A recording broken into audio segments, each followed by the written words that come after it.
Untuk bisa diterima oleh teman-teman saya pun mengikuti gaya hidup, gaya pergaulan yang ada di kampus. Kebetulan saat itu di kampus lagi ngetren menggunakan putau. Jadi selama 9 tahun hidup saya bergantung dengan putau. Ya, salam saudaraku yang berkati oleh Tuhan dimanapun kita berada pada saat ini. Kiranya kita semuanya dalam keadaan sehat-sehat saja dan tetap dalam penyertaan Tuhan kita Yesus Kristus. Haleluya, amin. Bapak Ibu dan teman-teman sekalian, pada video kali ini marilah kita sama-sama menyaksikan bagaimana seorang pecandu narkoba selama 9 tahun bisa diubahkan oleh Tuhan kita Yesus Kristus. Luar biasa sekali. Nah, oleh sebab itu Bapak Ibu, tanpa berlama-lama, marilah kita menyaksikan cuplikan video yang berikut ini.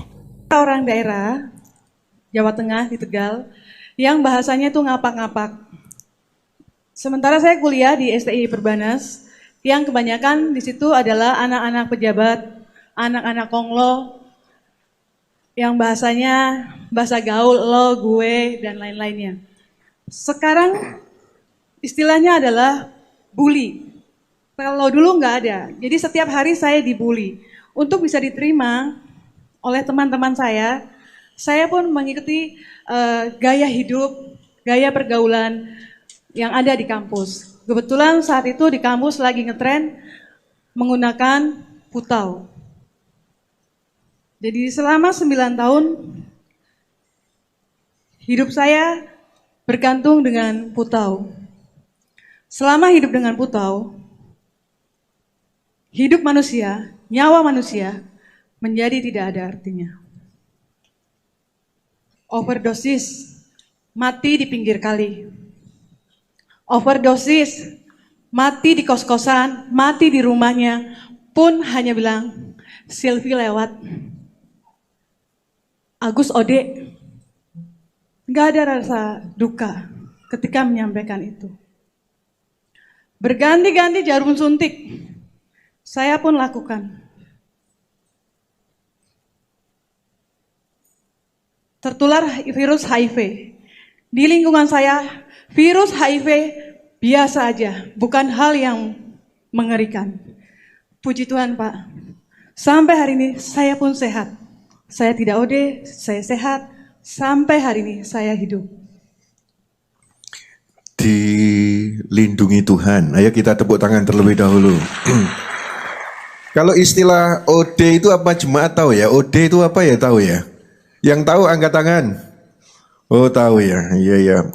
Apakah itu pemakai angkat tangan? Oh enggak ya. OD overdosis, lewat itu mati gitu. Ternyata di sekitarnya Bu Indah ini banyak yang mati dan itu sudah dianggap biasa. Lalu HIV AIDS itu biasa, tapi ternyata juga terproteksi. Lanjut Bu Indah. Ada satu kejadian saat itu saya mau beli putau. Di sini digerebek polisi, di sana digerebek polisi. Saya bingung, sementara tubuh saya membutuhkan. Sakit, sakau, menggigil, rasanya mau mati. Kalau nggak pakai rasanya pengen gantung diri. Karena putau saat itu masih 100% masih ori, bukan yang campur-campur. Jadi sakonya minta ampun luar biasa. Kalau udah kalau udah sakau, rasanya pengen mati. Pernah mencoba gantung diri aja kali ya. Lelah. Pagi-pagi harus cari putau, siangnya sako lagi, harus pakai putau lagi. Malamnya mau tidur pun harus pakai putau lagi. Setiap hari hidup saya hanya berpikir di situ. Saya lelah. Sampai satu hari di sini digerebek, di sana digerebek. Akhirnya ada seorang pengamen bilang begini, ada di bawah kolong jembatan. Saya fobia air, terus terang. Saya fobia ketinggian. Tapi sako itu mengalahkan segalanya. Tapi pegangin ya. Saya akhirnya ke kolong jembatan dengan melangkah 1,5 meter ya. Dari besi. Akhirnya dengan dituntun si pengamen itu, akhirnya saya beli, pengamen itu pakai seperti biasa, berganti jarum suntik, saya dipakai, saya ditinggal. Karena saya fobia ketinggian, saya nggak berani naik ke atas. Sampai sore, di situ saya ada pergumulan. Sampai kapan saya begini? Apakah hidup saya harus berakhir di kolong jembatan? Saya teringat muka mama saya, papa saya. Saya sedih. Mama, papa saya berjuang untuk saya supaya saya jadi orang di Jakarta untuk kuliah. Apakah hidup saya harus berakhir di kolong jembatan? Akhirnya ada satu pemulung, saya minta tolong, naikin ke atas Pak, nanti saya kasih duit. Tapi 2 orang ya, jangan 1 orang, saya takut. Akhirnya saya bisa naik ke atas, saya bergumul, akhirnya ada satu tawaran, tahun 2001, di saat kerusuhan Ambon, orang berlari-lari keluar dari Ambon, saya ditawarin untuk kerja di Ambon. Dan saya ambil. Selama 1 tahun itu, saya lepas dari ketergantungan karena memang gak ada di sana saat itu. Pulang, saya ngerasa udah oke. Saya pulang ke Jakarta. Ke tempat yang lama. Ke tempat tinggal saya yang lama. Ke teman-teman saya yang lama. Saya jatuh lagi. Saya pakai lagi, Pak. Berarti sudah sempat lepas ya. Cuma karena balik ke pergaulan yang lama, akhirnya pakai lagi. Lebih ringan atau lebih parah? Kali ini agak ringan, karena pergumulan batin di saya itu lebih kuat daripada memakai. Terus lanjut. Saya bilang, saya berseru dalam hati, Tuhan, saya lelah. Saya nggak mau pakai lagi. Tapi gimana caranya? Gak lama, beberapa hari ke depan saya ditangkap polisi. Saya mendapat hukuman 8 bulan, subsidiar 1 bulan. Saya jalanin 7 bulan, 15 hari karena dapat remisi. Di dalam penjara itu bisa 2 hal terjadi. Bertobat atau semakin hebat. Maaf, semakin hebat dalam hal ini adalah di dunia narkobanya. Dan saya adalah yang kedua. Saya menjadi lebih hebat karena kenalan saya lebih luas, lebih banyak. Ada kurir. Saya hanya user saat itu, hanya pemakai.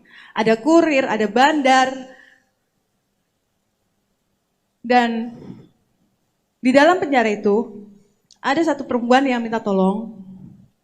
Antarkan surat ini ke lapas pria ini. Ke lapas pria di satu daerah. Saya anterin. Si napi laki-laki ini meminta tolong saya untuk mengurus urusan hukumnya dia. Dan saya urus dari hukuman mati turun menjadi 13 tahun. Nama saya langsung harum, bukan harum di Indonesia, harum di Asia antar bos. Karena mereka kan tidak berdiri sendiri, antara yang Indonesia, Malaysia, Kamboja, India, China, Vietnam, Laos, itu mereka di satu negara ada satu bos. Dan mereka satu jaringan, satu kelompok. Akhirnya mereka memutuskan untuk saya menjadi apa ya namanya, leader mungkin ya. Menjadi leader, menjadi tokohnya ya. Kalau bahasa gaulnya menjadi bempernya mereka. Menjadi orang andalan gitu ya Bu ya. Oke. Saya Terus. mengurus keuangannya. Mengurus peredarannya. Kokain dari India masuk ke Indonesia. Dari Indonesia nanti masuk ke China, kita barter dengan sabu, kita masukin ke Indonesia. Memproduksi, beli bahan-bahan dari China, kita produksi di Kamboja. Karena di sana negara yang baru berkembang, aman. Kita produksi di Kamboja. Masukin kokain dari Laos, jadi ada 3 daerah segitiga emas, Laos, Kamboja, Thailand. Itu kita produksi di situ, tapi saya hanya sebatas di Asia saja. Kita masukin ke Singapura, ke Malaysia, ke Indonesia. Dan itu di dalam penjara. Maaf Pak, ini belum di dalam penjara, masih di luar. Saya yang 8 bulan tuh udah ini bebas. di luar ya, oke. Udah bebas, saya masuk penjara 2 kali. Oke. Terus Sebenarnya saya saat itu udah mulai ke gereja. Saya ikut SPK. Saya pengikut Kristus. Di situ ada diajarkan tentang hati Bapa. Di situ saya mulai berpolemik lagi di dalam hati. Terus peperangan batin, peperangan batin. Tuhan, uang saya miliaran. Rumah saya mewah, mobil saya mewah. Tapi unhappy, saya nggak bahagia. Tidur saya nggak pernah nyenyak. Saya nggak merasakan yang namanya damai ketika saya masih kecil. Waktu hidup saya masih di kampung, beserta keluarga saya. Semuanya saya ada. Tapi unhappy. Saya mau lepas, saya mau keluar. Itu konflik terus berjalan. Pada suatu hari itu saya bangun pagi, saya melihat setiap sudut rumah saya. Hati saya kok rasanya kosong, hampa gitu. Saya punya feel, kayaknya hari ini deh, habis saya. Saya bisa kabur, tapi saat itu saya rasanya menyerah, pasrah. Saya diikutin, terus diikutin. Saya sembunyikan mobil saya di rumah sakit Sumber Waras. Di dalam mobil saya ada 14 buku rekening dengan nama yang berbeda. Saya umpetin, saya ngerasa kayaknya diikutin Pak. Saya matiin handphone, akhirnya saya nyalain lagi. Dan malamnya pukul 11 saya ditangkap. Sebetulnya sebelum ketangkep itu sendiri sudah rasa kosong gitu ya. Padahal punya semuanya, kelimpahan semuanya. Dan memakai juga. Sejak keluar yang dari penjara pertama saya sudah tidak pakai lagi. Oh sudah nggak pakai, cuma menyalurkan saja ya, bekerja di sana. Aja. Tetapi ternyata juga nol ya. Oke, terus. Yang tangkap saya bukan Polsek, bukan Polres, bukan Polda, bukan Mabes, juga bukan BNN. Yang menangkap saya adalah DEA, Badan Narkotik Internasional. Orang bule. Saya pikir bule ini ngapain ya? Manusiawi, saya perempuan. Pikir naksir saya, Pak. Ternyata saya ditangkap.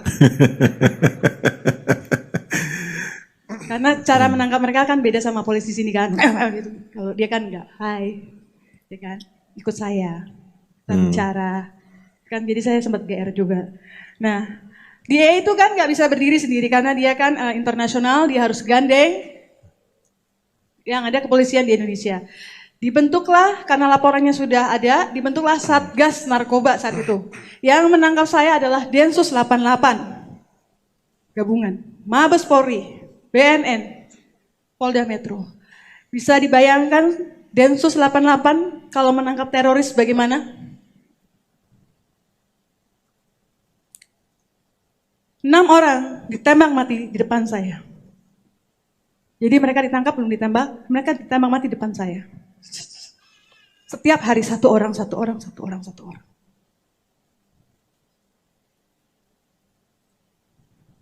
Saya di atas mereka.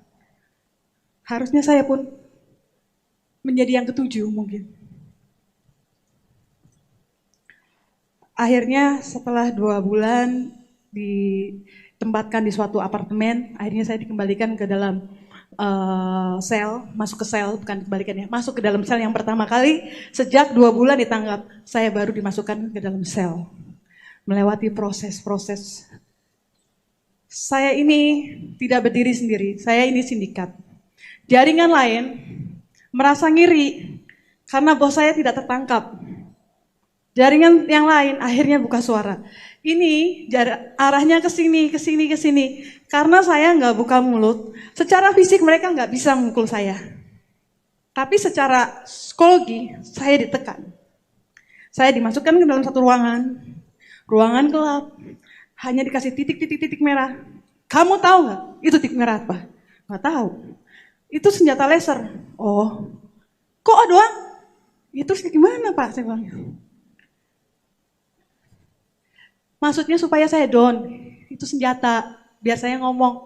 Tapi saya memang nggak nyampe. Mungkin dibikin nggak nyampe otaknya untuk berpikir sejauh itu.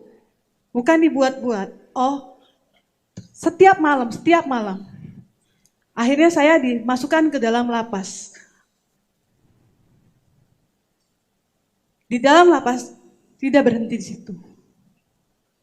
Sekarang ini bukan lawannya bos saya, tapi bos saya sendiri, jaringan saya sendiri, yang membuat hidup saya selama 1 tahun di dalam penjara menjadi orang yang sendiri. Di situ ada 400 napi, tapi 400 napi tidak ada satu orang pun yang berani bicara dengan saya.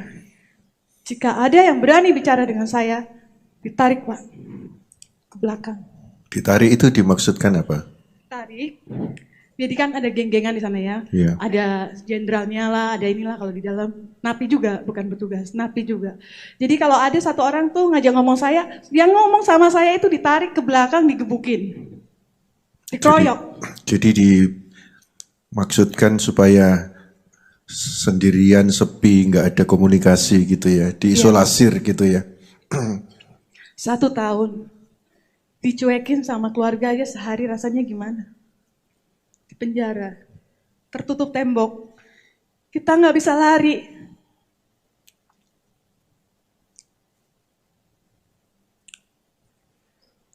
Tapi saya nggak kesepian saat 1 tahun itu.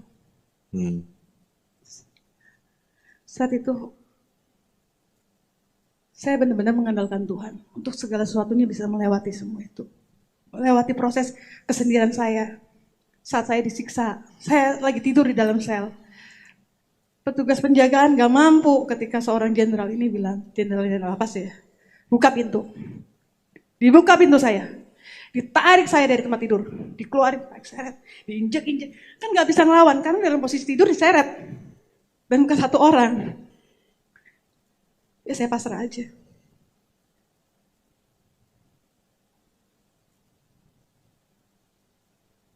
Semua orang panggil saya camat, calon mati. Karena apa? Dari 30, berarti dengan saya 29 yang tertangkap itu hukumannya mati seumur hidup. Kalau yang paling di bawah-bawahnya lagi itu hukumannya 20 tahun penjara. Saya adalah calon mati, calon hukuman mati.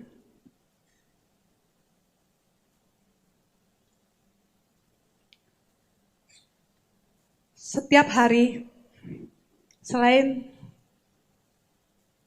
dari teman-teman saya yang di dalam musuhin saya, tidak ada yang berani bicara segala macam. Saya hanya punya teman 2, ya petugas lapas yang posisinya tertinggi nomor 1 dan tertinggi nomor 2. Saya hanya itu aja teman saya selama di dalam lapas. Tapi kan terbatas. Mereka cuma bisa menyediakan waktu kan 15 menit, 30 menit. Akhirnya saya dijatuhin hukuman tuntutannya 13 tahun, hukuman saya 9 tahun, dan saya jalanin 9 tahun. 9 tahun loh sudah dalam penjara. Saat saya dituntut 13 tahun, lawyer saya datang ke ruang registrasi di situ. Bersama sang jenderal itu, napi yang dari dalam itu, saya digebukin. Ditampar sama lawyer saya. Kenapa kamu bukan hukuman mati? Bayar berapa kamu? Kebun binatangnya keluar. Kamu lawyer? Saya cuma tanya, kamu lawyer? Cuma itu aja saya tanya. Oh iya lawyer ya, tapi lawyer dunia. Masalahnya begini bro, gue punya lawyer di atas lawyer gue Tuhan Yesus. Saya cuma ngomong gitu aja. Bagaimanapun jaringan saya berusaha agar saya mendapat hukuman mati. Tapi dia hanya lawyer dunia. Jadi sudah lolos mati. Waktu jadi user pertama banyak orang mati, ini enggak mati. Pada waktu yang kedua banyak yang mati, enggak mati. Lawyernya sendiri juga berharap mati, enggak mati. Tetap saja hidup terus. Sedikit lagi, ayo cepetan. Ya. Yang terakhir, saya udah diloloskan, tapi saya kan harus menjalani sekian tahun. Masa saya harus didiemin? Saya mencari kasihnya teman-teman, dengan caranya saya. Di dalam masih banyak yang make, harganya mahal, saya tahu karena saya kan yang mengatur harga segala macam. Saat itu di pasarannya 110 juta satu on. Saya modalnya cuma 35, kalau saya jual 75 udah. Akhirnya saya bawa masuk barang, saya cokokin semuanya. Akhirnya orang-orang pada senang, belanja sama saya. Teman saya banyak, Pak. Banyak. Saya mau duduk itu kursinya disediain. Mau makan disediain. Unhappy lagi ternyata. Yang saya cari, yang saya kejar, yang saya maksa. Enggak bahagia juga. Unhappy lagi. Kosong hati saya. Akhirnya saya berseru, Tuhan, kalau suatu saat saya nggak punya barang, apakah teman-teman ini mau berteman sama saya? Sementara dalam kondisi apapun saya berusaha berlari-lari meninggalkan Tuhan. Tuhan tolong saya. Tuhan setia menemani saya. Saat saya sendirian 1 tahun nggak ada satu orang pun yang mau berbicara dengan saya bisa berbicara dengan Tuhan. Saya berkeluh kesah, saya menangis. Setia banget Tuhan dengerinnya. Bahkan kasih jalan keluar. Bahkan kasih penghiburan. Apakah teman-teman saya nanti mau ketika saya tidak memberikan barang? Mau berteman sama saya, mau mencintai saya, mau mengasihi saya. Konflik batin lagi. Enggak lama, setiap konflik batin itu pasti ada masalah. Kurir saya ketangkep lagi. 5 kilo. Saya dipanggil. Di MAP lagi. MAP itu diperiksa ulang dan harus menjalani proses hukum yang baru. Di sidang lagi. Kurir saya putus seumur hidup. Berkas saya lewat gitu aja. Kalau kurir saya ditangkap seumur hidup berarti kan saya harus di atasnya lagi. Hukuman mati lagi. Ini kok lolos terus gitu ya intinya ya. Saya jadi kepanasan.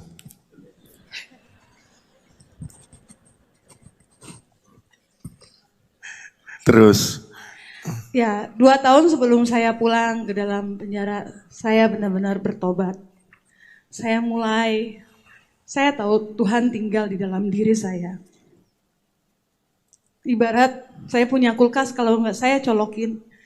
Ada punya kulkas di rumah? Punya, tapi kan tidak berfungsi. Motor makanan apapun rusak. Gak ada artinya.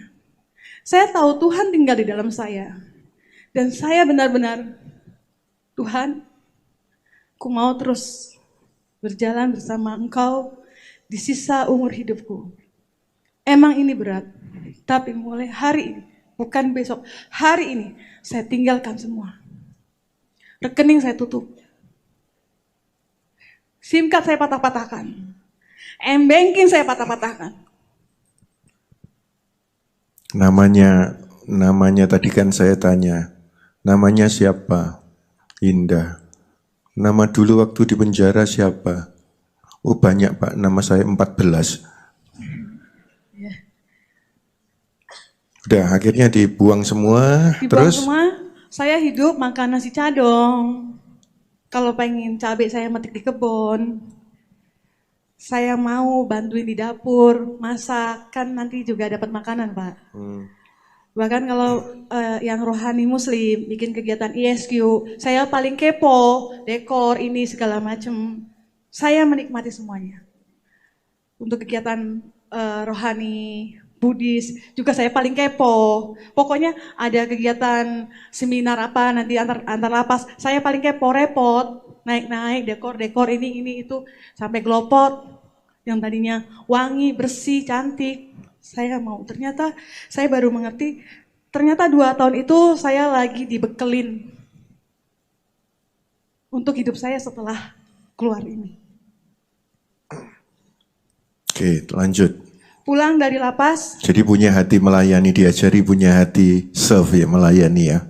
Oke, terus pulang. Pulang dari lapas, saya memulai lebih dari nol lagi. Saya menjadi PKL, pedagang kaki 5. Saya jualan bubur, aneka bubur manis. Saya masak sendiri jam 2 malam. Jam 6 pagi saya jualan sampai jam 12 siang. Habis itu saya lanjut ke pasar lagi. Ke pasarnya harus 2 kali. Karena kalau santan harus fresh. Oke, nggak usah diceritakan ke pasar segala. Nah, setelah saya dari PKL itu, ada satu panglima lagi jogging, lihat bubur saya. Disitulah bubur saya terkenal, mulai bisik-bisik ke Kementerian Keuangan. Itu enak loh. Jadi nomor telepon saya dikelilingin ke Kementerian Dalam Negeri segala macam. Masuklah saya menjadi catering saya masuk ke dalam sana tanpa proposal. Biasanya harus pakai proposal, Pak. Ke sana itu kemana?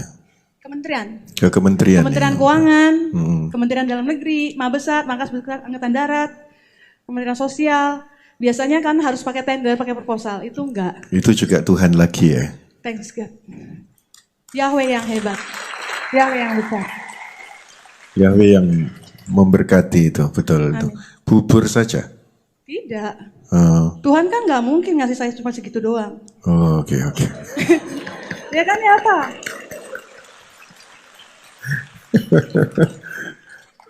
Iya. Salah saya berdiri di sini. Terus Dari lingkungan saya masukin catering saya ke kementerian itu, saya kan orangnya agak ramah dikit kan, gitu kan. Akhirnya ada satu program dari Rumah Kreasi Indonesia Hebat.